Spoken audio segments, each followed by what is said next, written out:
નમસ્કાર, મારું નામ છે વિશાલ મલકાન અને હું તમને અહીંયા શીખવાડવાનો છું ટેકનિકલ એનાલિસિસ. હવે તમને હું એક એવી સિસ્ટમ કે એવી એક સપોર્ટ રેઝિસ્ટન્સનો જે નેક્સ્ટ લેવલ કહેવાય ને એ સમજાવવાનો. હવે એનું ઇંગ્લિશમાં નામ છે ચેન્જ ઇન પોલારિટી, પણ આપણે એમ જોવા જાય તો હું તમને સિમ્પલ એક દાખલો આપું કે હું અહીંયા જે સ્ટુડિયોમાં ઊભો છું એ બીજે માળે છે, સેકન્ડ ફ્લોર પર. તો એમાં નીચે મારી જે જમીન છે એ મારો સપોર્ટ છે ને ઉપર મારું જે સીલિંગ છે એ મારો રેઝિસ્ટન્સ. પણ અગર હું ત્રીજે માળે જતો રહું તો એ જ સીલિંગ મારો સપોર્ટ બની જશે ને એક નવો રેઝિસ્ટન્સ બનશે. અને અગર પહેલે માળે જતો રહું તો આ જ મારો સપોર્ટ જે મારો ફ્લોર છે એ મારો રેઝિસ્ટન્સ બની જશે. તો એ જ વસ્તુ હું તમને હવે સપોર્ટ રેઝિસ્ટન્સમાં દેખાડવાની કોશિશ કરું છું. ચલીએ જોઈએ આપણે બાય સેટઅપ કેવી રીતે. સમજો કે કોઈ વસ્તુ રેઝિસ્ટન્સ પર છે અને બાર ત્યાંથી રેઝિસ્ટન્સ લે છે, પણ એને એકવાર એને ક્રોસ કરી નાખ્યો, ઉપર જતો રહ્યો એટલે હવે નવા ઝોનમાં જતો રહ્યો. પણ પાછો ફરીને જ્યારે નીચે આવે તો જ્યારે પહેલાં જે રેઝિસ્ટન્સનું કામ કરતું હતું હવે એ જ વસ્તુ સપોર્ટનું કામ કરે છે ને ત્યાં મારી પાસે એક બહુ જ સરસ એકદમ લો રિસ્ક એન્ટ્રી પોઈન્ટ મળી જાય છે મને બાય કરવા માટે. ત્યાંથી પાછો મારી એન્ટ્રી, નીચે મારે જરાક નાનો સ્ટોપ લોસ લગાડવાનો અને ઉપર મારો ટાર્ગેટ છે. હવે તમે જોશો વિઝ્યુઅલી પણ કે મારો રિસ્ક આટલો છે ને રિવોર્ડ આટલો છે. તો આને કહેવાય ચેન્જ ઇન પોલારિટી, કે પહેલાં જે સપોર્ટ હતો એ રેઝિસ્ટન્સ બની ગયો ને હવે જે રેઝિસ્ટન્સ હતો એ સપોર્ટ બન્યો. એ પણ તમને ચાર્ટ બતાવીશ. તો આપણે આના કાંઈ એક્ઝામ્પલ્સ દાખલા જોઈએ એટલે આપણને સમજમાં આવી જાય. હવે અમે જોયો કે 3 એરો છે, 1, 2 ને 3 વાર રેઝિસ્ટન્સ અહીંયા લીધું એને. અને પછી થોડા ટાઈમ પછી જ્યારે એને ક્રોસ કર્યું, બ્રેકઆઉટ કર્યું, જે આપણે બ્રેકઆઉટ ને બ્રેકડાઉનની લેંગ્વેજ સમજતા હશે, બ્રેકઆઉટ કર્યું અને એના પછી જ્યારે પાછું નીચે આવ્યું તો જે પહેલાં રેઝિસ્ટન્સ હતો એ જ હવે સપોર્ટ બની ગયો.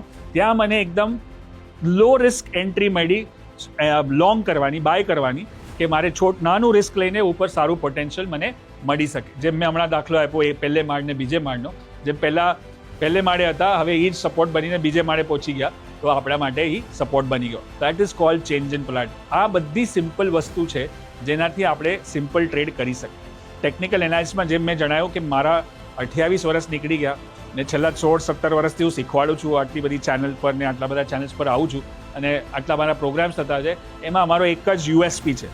યુએસપી એટલે જે યુનિક સેલિંગ કહેવાય ને, કે આની ખાસિયત શું છે કે અમે એટલું સિમ્પલ કરી નાખીએ કે એક 10-12 વર્ષનો બાળક પણ સમજી શકે.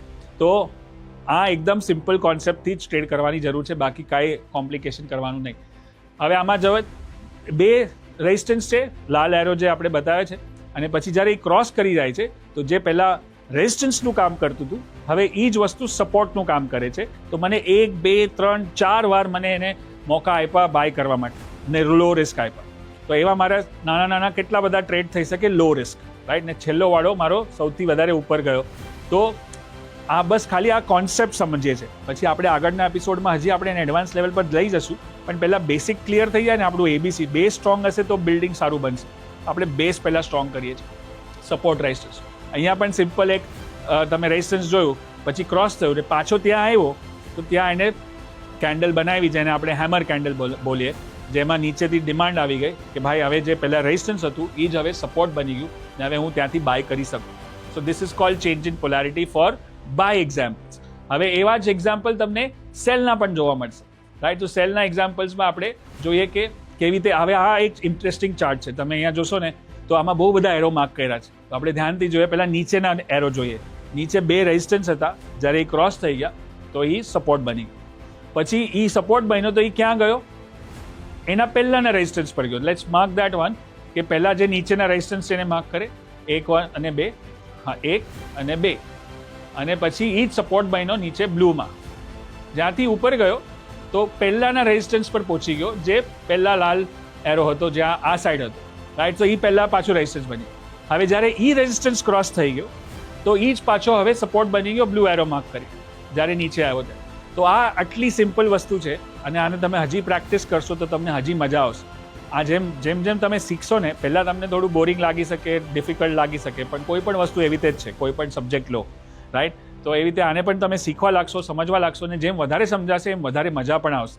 અને જ્યારે સમજીને ટ્રેડ કરશો ને તો તમને, અને પછી પૈસા બનાવશો તો એની અલગ જ મજા છે. કોઈ આપણને કહી દે ને કોઈ આપણે સાંભળી લઈએ ને કે વાંચી લઈએ ને કોઈક વાર તો આપણને એવું લાગે કે આજે મને ગટ ફિલિંગ, આજે મને એવું લાગે છે કે ઉપર જશે. આ બધું ચાલે નહીં. આપણે ધંધો કરવા જો આપણે આને સ્ટોક માર્કેટને એક ધંધાની જેમ કરીએ તો ધંધામાં જે રિસ્ક હોય, રિવોર્ડ હોય, સ્ટડી હોય, બધું સમજીને કરે ને તો આના જેવું બિઝનેસ બીજું કોઈ નથી. તો આપણે આ સપોર્ટ રેઝિસ્ટન્સની વાત કરી. અહીંયા પણ તમે જો આ પણ એક અલગ ચાર્ટ છે જ્યાં પહેલાનો રેઝિસ્ટન્સ, પછી સપોર્ટ બન્યો, પછી પાછો બીજો રેઝિસ્ટન્સ, પાછો સપોર્ટ બન્યો, પછી ત્રીજો રેઝિસ્ટન્સ, પાછો સપોર્ટ બન્યો.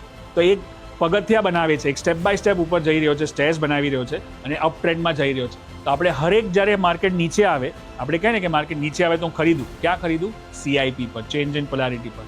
જ્યારે પહેલાનો રેઝિસ્ટન્સ સપોર્ટ બને, that's the best option to buy. ત્યાં જ બેસ્ટ ઓપ્શન છે ખરીદવાનો. તો આપણે જોયા ચાર્ટ્સ, ઘણા બધા ચાર્ટ્સ જોયા. હવે આપણે જઈએ નેક્સ્ટ સેલ એક્ઝામ્પલ્સ, કે જ્યારે સેમ ચેન્જ ઇન પોલારિટી, જે સપોર્ટ હતું હવે રેઝિસ્ટન્સ કેવી રીતે બને છે એ જોઈએ આપણે. તો અહીંયા તમે જોવો છો કે સપોર્ટ છે, જ્યાં એરો માર્ક કર્યા છે. એકવાર એ તૂટી જાય તો એ જ પાછો રેઝિસ્ટન્સનું કામ કરશે ને ત્યાં તમને લાલ કેન્ડલ દેખાય, ત્યાં આપણે અગર તમે ફ્યુચર્સમાં કામ કરતા હો તો તમને શોર્ટ કરવા મળે.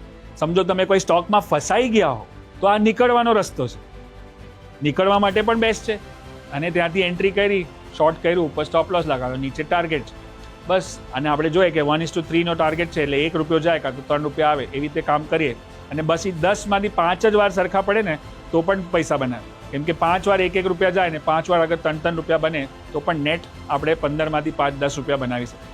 બસ આપણે આ ધ્યેયથી કામ કરશું ને તો પૈસા બનાવશું. બધા ટ્રેડમાં કોઈના પૈસા કોઈ નથી બનાવ્યા હજી સુધી, રાઈટ. સો આ છે આપણો સેલ સેટઅપ. હવે આના એક્ઝામ્પલ્સ જોઈએ આપણે, કે ઉપર સપોર્ટ છે, એ બ્રેક થઈ ગયો, પછી એ જ વસ્તુ રેઝિસ્ટન્સ બની ગઈ. સપોર્ટ છે, એ જ વસ્તુ રેઝિસ્ટન્સ બની ગઈ. સપોર્ટ છે 2 વાર, પછી નીચે જઈને પાછો ત્યાં જ આવે, ત્યાં મને એકદમ મસ્ત સેલિંગ ઓપોર્ચ્યુનિટી મળે, જ્યાં હું શોર્ટ કરી શકું. અગર હું ફસાઈ ગયો હોઉં તો હું એક્ઝિટ કરી શકું અહીંયાથી, right. So that's the reason, this is the most powerful. અમે આટલા પ્રોગ્રામ કરીએ ને આટલા લાખો રૂપિયા ચાર્જ કરીએ, એમાં પણ અમે આ જ શીખવાડીએ છીએ. કેમ કે એટલું સિમ્પલ છે, ખાલી એને કરવાની માઇન્ડસેટ જોઈએ. આપણે માઇન્ડસેટ પર પણ વાત કરશું આપણી આખી આ સિરીઝમાં. તો માઇન્ડસેટ હોય તો આપણે સ્ટ્રેટેજી હોય, રિસ્ક રિવોર્ડ રેશિયો હોય તો આપણે આ માર્કેટમાં કમાઈ શકીએ, રાઈટ. સો સપોર્ટ, રેઝિસ્ટન્સ, સપોર્ટ પાછું રેઝિસ્ટન્સ, સપોર્ટ પાછું સેમ વસ્તુ રેઝિસ્ટન્સ બની ગઈ. અગર તમે આ YouTube પર જોવો છો કે કોઈ બીજા ચેનલ પર જોવો છો તો નીચે મને કમેન્ટ કરીને બતાવજો, કે કહેજો કે શું શીખા અને કેવું લાગ્યું, અને હજી તમારે શું શીખવું છે તો આપણે એના પર બીજા એપિસોડ્સ લઈને આવશું.